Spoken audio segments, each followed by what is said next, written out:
Boa noite a todos. Que a paz e amor de Jesus enche o coração de cada um de uma maneira especial. Ela falou, nessa parte do Evangelho, uma passagem muito bonita sobre a humildade. Muitas vezes a gente acha que ser humilde é andar de cabeça baixa, com aquela cara de piedade. Não tem nada uma coisa com a outra. A gente tem que ter humildade aqui no coração, nas atitudes, nas ações. A pessoa mais humilde que a gente tem notícia até hoje é Jesus. Jesus só tinha a roupa do corpo, a sandália que usava nos pés. Os essênios eram tipo uma seita, uma religião. E eles eram cristãos e judeus, aquela coisa toda. Mas eles tinham um modo de vida, assim, bem rígido. A maioria não se casava, era que moravam no monte, conservava o conhecimento, ajudava, criava as crianças órfãs e viviam do trabalho deles.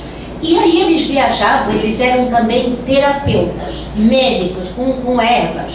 Aí eles cultivavam ervas, secavam, preparavam os remédios, punham a sacola aqui no ombro e saíam pelo mundo conhecido deles naquela época, curando de graça. Quando acabava a erva, voltava para buscar as ervas e os remédios. E eles iam sem bagagem nenhuma, com a roupa do corpo e a sandália. Né? Aí paravam na casa de outro essênio, dormiam, eles davam outra roupa para trocar. E se a sandália estava quebrada, deixava aquela e vestia a outra. Eu desconfio que todo mundo calçava o mesmo número e vestia o mesmo número também. Porque tinha grande, alto, magro, gordo, né? E todo mundo usava as roupas assim. Então as roupas eram comunitárias. Eles não tinham nada deles. E Jesus viveu entre os essênios. Ele tinha esse modo de vida, de não ter bem material nenhum. Os bens que ele queria eram os bens espirituais. E foi isso que ele pregou a vida inteira. Vocês não veem nenhuma passagem que conta que Jesus andava com a mochila nas costas e nem uma bolsa no ombro. Não. Sem nada. Porque não precisavam de nada. Paravam na casa do terceiro, comiam, o outro dava água para tomar banho, que naquela época era uma raridade, né? Que eu desconfio que era só banho de canequinha, assim, nas partes mais necessárias, né? E aí deixava a roupa para ser lavada, trocava de roupa e lá iam eles pela estrada. A sandália também estava estragada, trocava. Então, isso era um exemplo de humildade deles. Eles não tinham nada deles mesmos. Tudo era comunitário. Mesmo nos santuários deles, no lugar onde eles viviam. Era tudo comunitário e uma rigidez de costumes muito grande. E existiam essênios que também se casavam, constituíam famílias e viviam na sociedade. E tinham aqueles que se dedicavam aos pobres, ao conhecimento. Esses não se casavam, eram celibatários, como eles chamam, né? Por isso os padres até hoje acham que não deve se casar, baseado naqueles sacerdotes daquela época. E muitas vezes nós olhamos assim uma pessoa muito humilde, assim, muito simplesinha. Aí nós, não deve ter nada para me passar.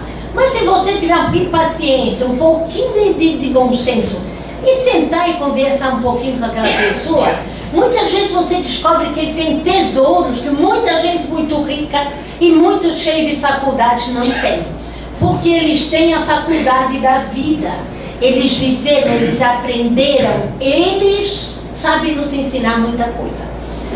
O meu avô materno era um homem que sabia ler e escrever, era um homem alfabetizado para aquela época, né? Só que ele tinha um conhecimento de ecologia que hoje só quem está formado numa universidade que tem. Ele já praticava o cinturão verde do sítio, o rodízio de culturas. Os outros da região plantavam milho uma vez por ano. Ele plantava 2 e colhia 2 safras boas, porque ele não plantava sempre no mesmo lugar. Ele fazia o rodízio de culturas. E ele não deixava derrubar a mata em volta do sítio dele, nenhuma árvore. Então era uma briga com meus tios que queriam derrubar uma árvore, alguma coisa. Ele não permitia. E ele cultivava as coisas com carinho, não usava nenhum adubo químico, nenhum pesticida, nem inseticida. E colhia mais que os outros. porque ele tinha o conhecimento da terra. Ele sabia, ele levantava de manhã, olhava o céu, ele dizia, um sol de rachar, antes do anoitecer vai chover. Mas podia escrever, nem o serviço de meteorologia hoje acerta tanto quanto ele acertava, porque ele vivia em contato com a natureza. Aí eu me lembro, era pequena, aí eu levantava de manhã, as aracuãs estavam naquele berreiro, é um pássaro muito barulhento. Ele dizia, hoje vai chover.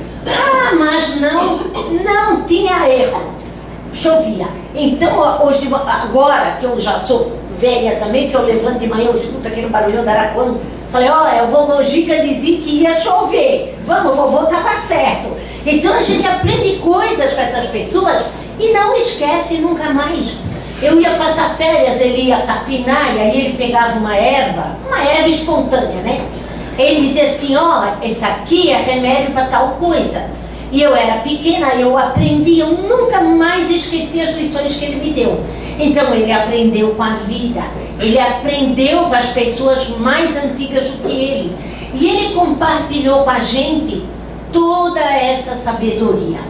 Olha, gente, e eu fiquei muito feliz durante a minha vida em saber que eu havia aprendido as coisas que são tradicionais.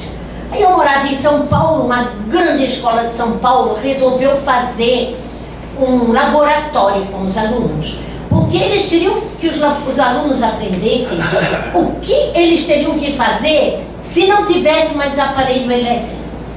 Como é que eles iam se virar se não tivesse mais eletricidade, não tivesse mais gás, não tivesse mais isso, não tivesse mais aquilo. Aí elas tinham que aprender como fazer pão em casa, como fazer manteiga. Assim, um monte de coisas que eu aprendi lá na roça com meu avô e com a minha avó. Aí eu fui ensinar para a molecada como é que fazia manteiga. Minha avó tinha uma garrafa de vidro com a boca larga, botava a nata ali dentro, e aí ela batia, botava uma rolha e batia, chacoalhava, aí formava a manteiga, aí depois lavava. Eu bati muita manteiga com a minha avó. Então a gente aprende numa necessidade, a gente sabe. E lá os essênios faziam isso. Eles passavam para as crianças e para os outros como se faziam as coisas. Eles eram os depositários da tradição, da sabedoria.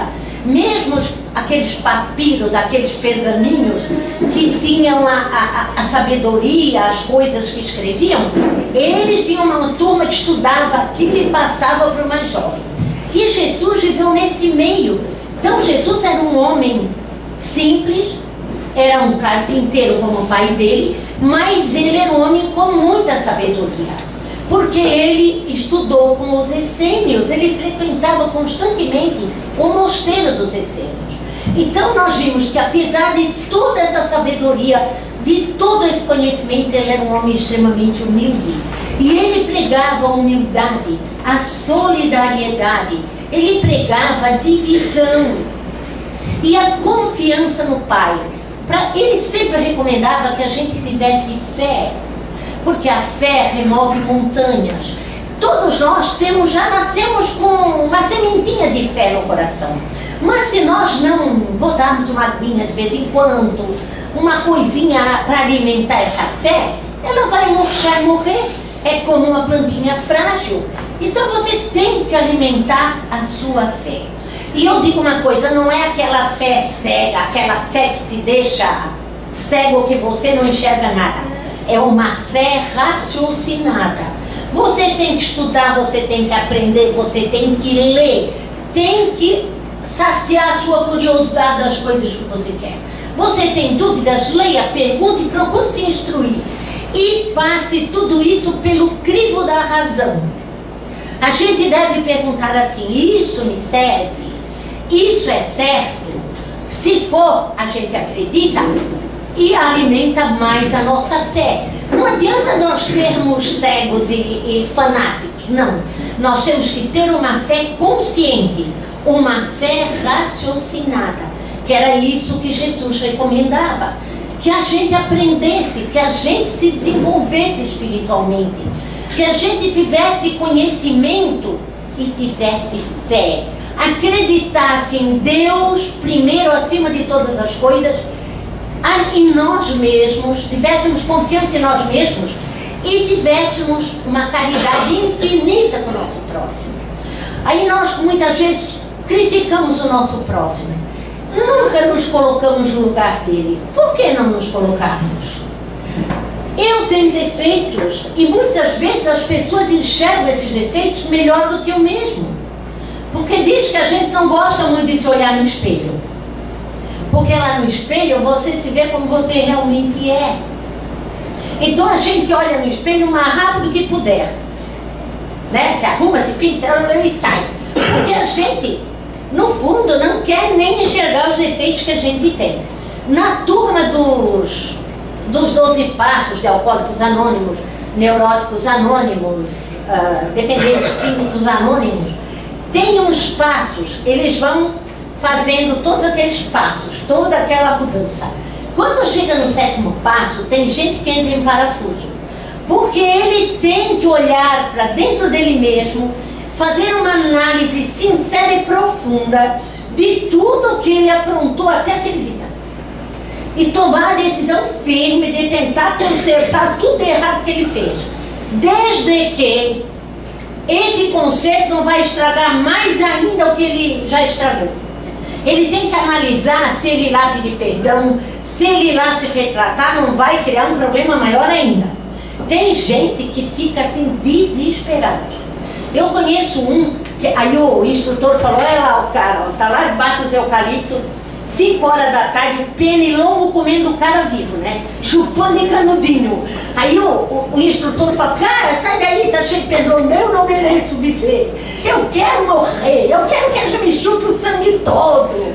Então, gente, o cara fica mal. Aí ele diz, cara, não é assim que a gente se conserta. Sai daí que tu ainda vai pegar alguma coisa dos pernilongos, vai lá pra dentro, vai pensar bem nas coisas e tomar uma decisão firme de se modificar.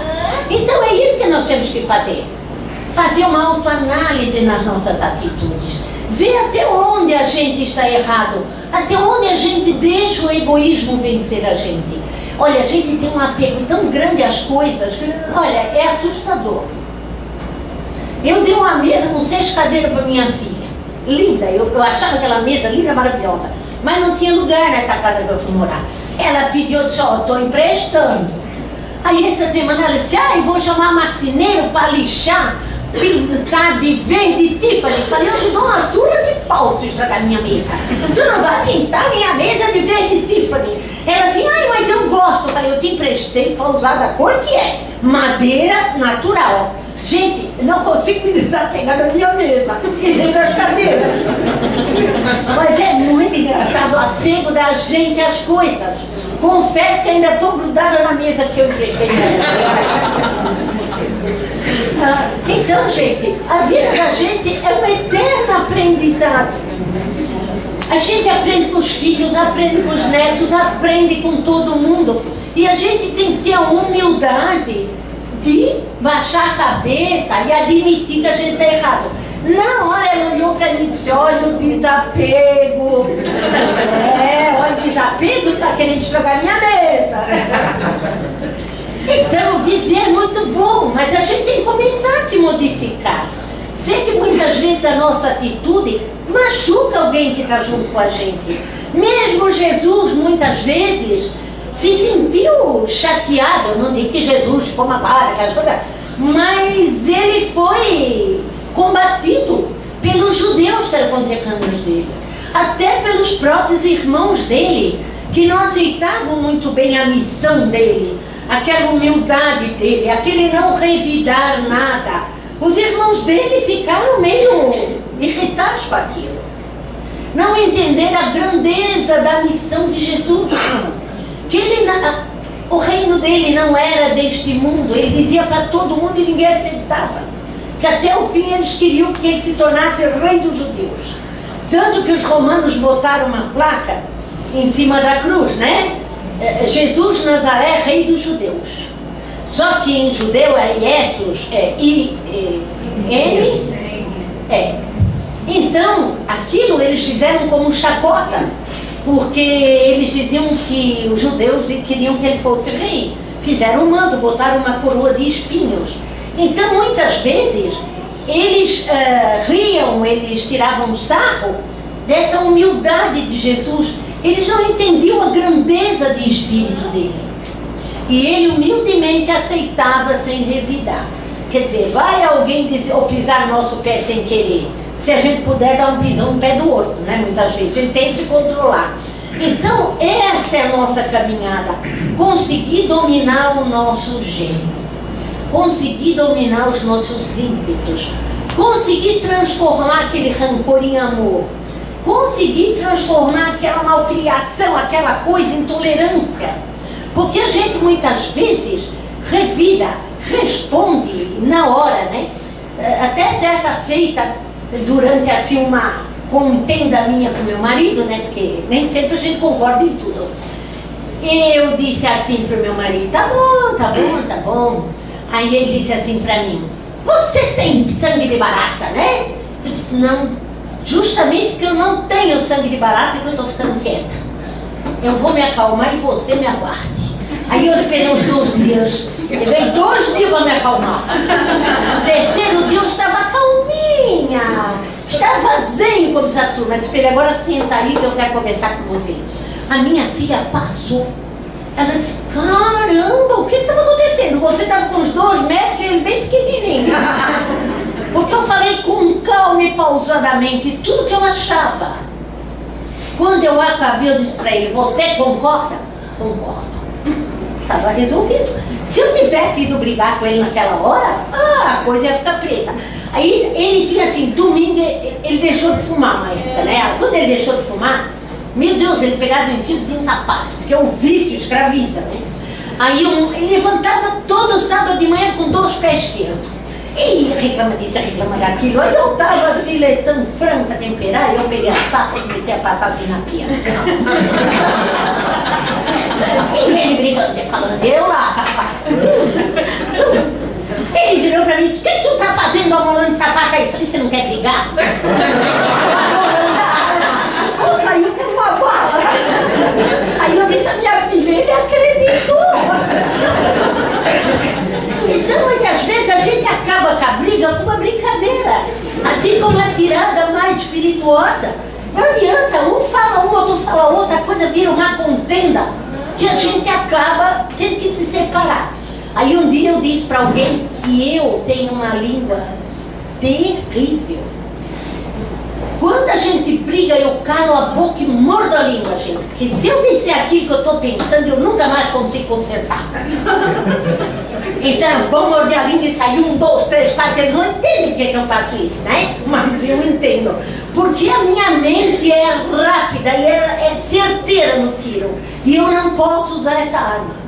Então eu tenho que me controlar. Isso foi uma das coisas com que eu lutei a minha vida inteira.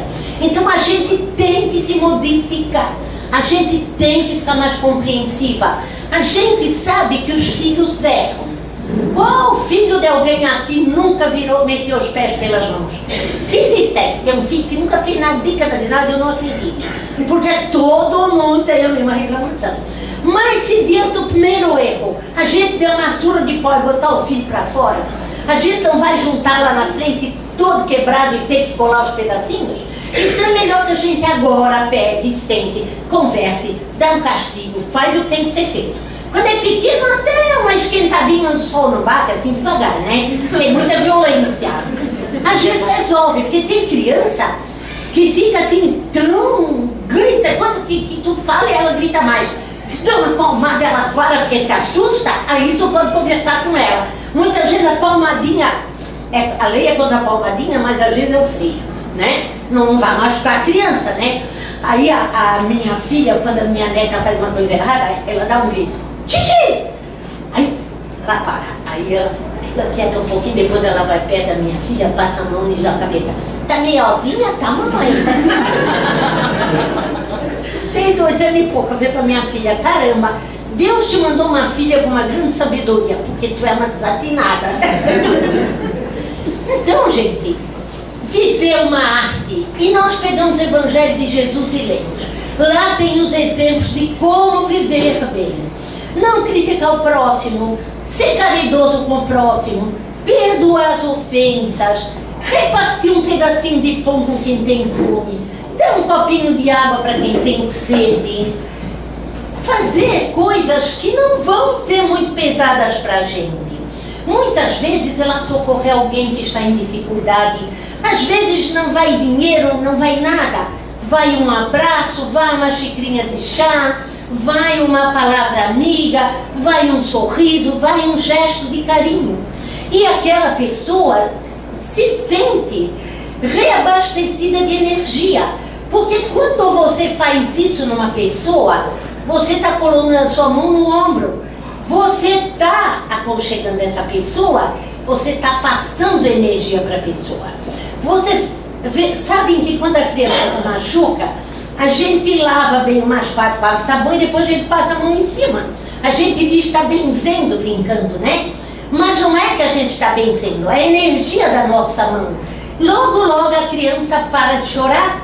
E aí eu dizia para essa neta que está em São Paulo, que agora vai fazer 12 anos, quando ela se machucava, respira fundo e faz, que você vê que alivia. E aí eu fazia o curativo e rezava e passava a mão, ela dizia, passoinha. Aí um amiguinho caiu na escola, raspou e 2 joelhos, 2 cotovelos e a testa. Aí ela ajudou o menino berrava, e ela socorreu o menino, ela dizia, faz assim, ó. A minha avó ensinou a fazer assim, alivia. Eu falei, tá vendo como ela aprendeu? A gente ensina, eles aprendem e passam para frente, né? Então, o que Jesus nos ensinou, vamos passar para frente também. Lê um pedacinho do Evangelho, aí você vê. Aí ele conta lá a história, a parábola das virgens desprevenidas. Aí as virgens, antigamente os noivos vinham de outra cidade. Aí elas pegavam as lamparinas, iam para a encruzilhada, esperar os noivos que vinham para a festa de casamento, com a lamparina, com azeite, que o combustível naquela época era azeite, não tinha ainda querosene, com aquelas lamparinas de azeite e esperar os noivos. Às vezes os noivos demoravam, porque a coisa era a pé ou a cavalo o transporte, né? Quem não era rico não tinha cavalo, era de jipé mesmo, né? Aí elas iam esperar e muitas não abasteciam a lamparina com azeite. Aí quando chegava lá, o noivo demorava, o azeite acabava. E aí? Aí elas queriam que as outras dividissem o azeite da lamparina. Mas se as outras dividissem, iam ficar no escuro também. E não iam conseguir chegar em casa. Então ele queria dizer que muitas pessoas não se previnem, não se preparam para as coisas. São muito cabeça fresca, muito irresponsáveis, que a gente tem que se preparar. E não é só se preparar para a vida física, temos que nos preparar para a vida espiritual. Porque não pense que a gente morre, acabou. Não. A gente morre, o corpo físico, esse corpinho que a gente tem. Só que o espírito é imortal. O espírito e o perispírito vão para o lado de lá da vida. E se eu não tenho nada de bom no meu coração, se eu não me modifiquei para melhor em nada, quando eu chego lá, qual é o meu saldo? Negativo, né? Então é bom a gente se prevenir, se modificar e se preparar. Aí certa vez uma amiga disse para mim, ai, eu quero fazer bastante coisa boa, fazer bastante caridade. Para quando chegar do outro lado da vida, ter uma casa bem boa, bem grande me esperando. Eu disse, pois eu já quero fazer bastante coisa e combinar com a espiritualidade. Um quartinho, um banheiro e se precisar de uma cozinha, uma coisa bem pequenininha. Porque eu estou cansada de limpar a casa grande. Pelo menos do lado de lá não tem que fazer tanta limpeza, né? Então, gente, a gente não pode fazer as coisas também, assim, eu vou dar um pedaço de pão para aquela pessoa, porque Deus está vendo e depois me pagar. Não! Isso tem que se tornar instintivo. Eu vou dar um pedaço de pão para aquela criatura, um copo de água porque ela tem fome ou ela tem sede. Não fazer as coisas só pensando em recompensa. A recompensa está aqui dentro, na satisfação que a gente sente em fazer alguma coisa pelo próximo, em ver o próximo feliz, em ver um sorriso no rosto do próximo. Então, gente, nós somos responsáveis. Já tinha um filósofo grego bem antes de Jesus que dizia: o homem é o artífice do seu próprio destino. Ele queria dizer nas palavras dele que o homem é responsável pelo tipo de vida que ele tem. Então são as atitudes do homem aqui na Terra que vão dar a ele o tipo de vida que ele tem, chamar para a companhia dele as pessoas que ele merece ter em companhia. Então do que nós fazemos depende a nossa convivência, depende a nossa vida, depende a nossa família. Porque nós temos que nos lembrar que aquele núcleo familiar onde nós vivemos é o mais importante para a nossa regeneração, para a nossa evolução. A gente reencarna junto daqueles que precisam aprender na convivência com a gente. Ninguém recebe um filho que não seria seu, ou um marido que não era o seu, ou uma mulher que não era sua. Então tem que aprender a conviver da melhor maneira possível. E não existe nada que o carinho não dobre, que o amor não consiga vencer as dificuldades. A falta de dinheiro, a falta de saúde, a falta de tudo. Se tiver amor, compreensão, companheirismo, consegue vencer tudo junto. E agora, que Deus os abençoe e ilumine, que durante esta próxima semana vocês tenham tudo de bom, vocês consigam assim ter a vida melhor que vocês já tiveram até agora.